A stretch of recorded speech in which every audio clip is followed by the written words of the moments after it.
Mongolia के ही बर्फ से ढके मैदानों से एक तूफान उठा। यह तूफान केवल प्रकृति का नहीं था, बल्कि एक ऐसे व्यक्ति का था जिसने इतिहास को बदल दिया। उसका नाम था चंगेज खान और वो पूरी दुनिया को बदलने वाला था।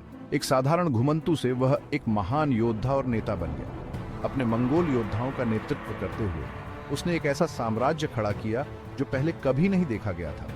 उसकी सेना की ताकत और रणनीति ने उसे अजेय बना दिया। यह प्रशांत महासागर से लेकर पूर्वी यूरोप तक फैला हुआ था।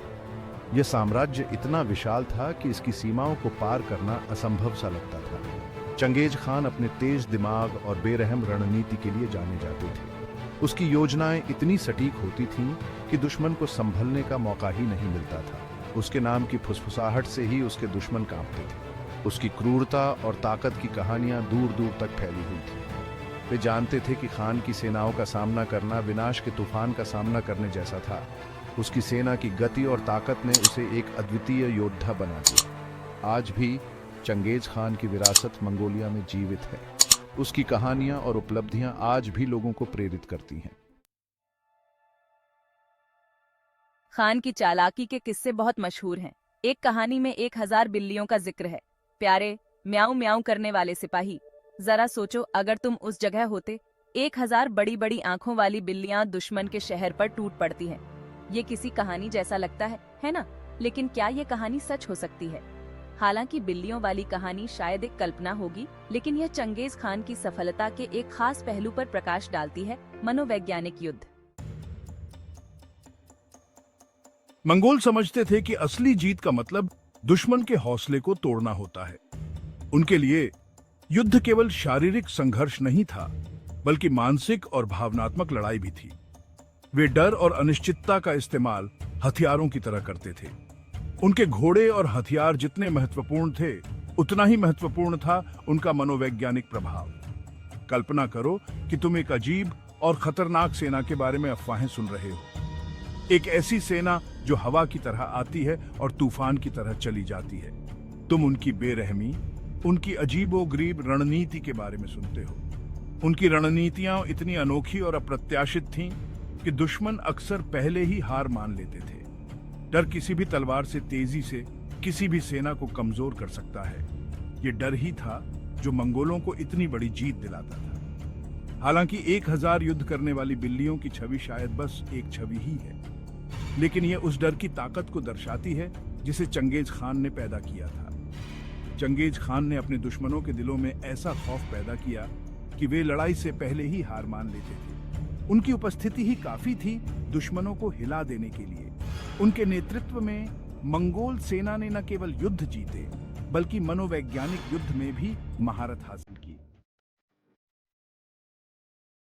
जानवर लंबे समय से युद्ध में अपनी भूमिका निभाते आ रहे हैं। प्राचीन काल से ही विभिन्न संस्कृतियों ने युद्ध में जानवरों का उपयोग किया है, चाहे वह उनकी ताकत, गति या अन्य विशेषताओं के लिए हो। हाथियों को उनके विशाल आकार के कारण जीवित तोड़फोड़ करने वाले मेढ़ों के रूप में इस्तेमाल किया जाता था।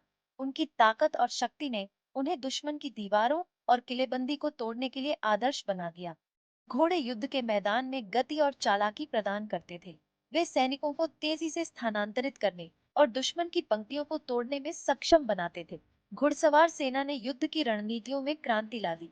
यहाँ तक कि कीड़े मकोड़े जैसे कि मधुमक्खियों को भी हथियार बनाया जाता था। दुश्मन के शिविरों में मधुमक्खियों के छत्ते फेंककर आतंक फैलाया जाता था। लेकिन बिल्लियां, हालांकि पारंपरिक रूप से उन्हें युद्ध के जानवर नहीं माना जाता था, लेकिन अलौकिक के साथ उनका जुड़ाव शायद उन्हें मनोवैज्ञानिक रूप से शक्तिशाली बना देता होगा। बिल्लियों को अक्सर जादू टूने और अंधविश्वास से जोड़ा जाता था। एक अंधविश्वासी दुश्मन के आतंक की कल्पना करो, जो अंधेरे से बिल्लियों की एक लहर उठते हुए देख रहा हो। यह दृश्य दुश्मन के मनोबल को तोड़ सकता था और उन्हें भयभीत कर सकता था।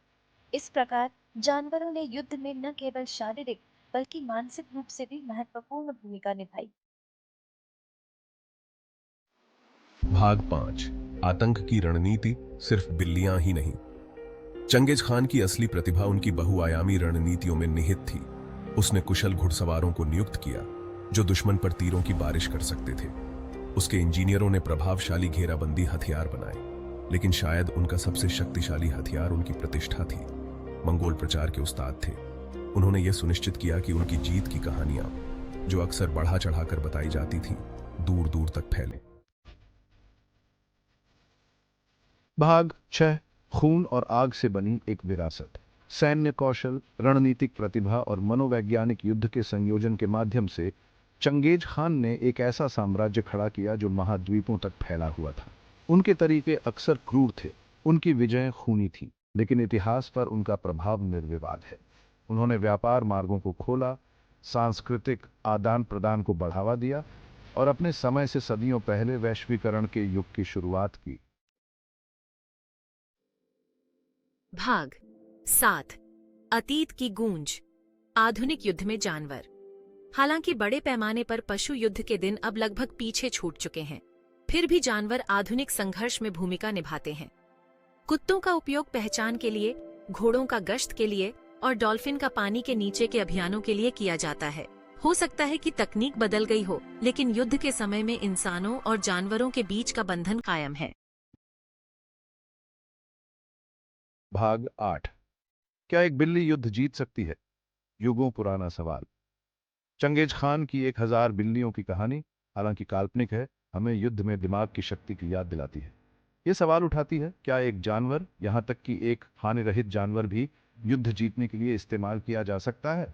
शायद इसका जवाब जानवर में नहीं, बल्कि उस डर में है जो वह पैदा कर सकता है। अंत में सबसे शक्तिशाली हथियार वह हो सकता है जिसे कभी इस्तेमाल ही न करना पड़े।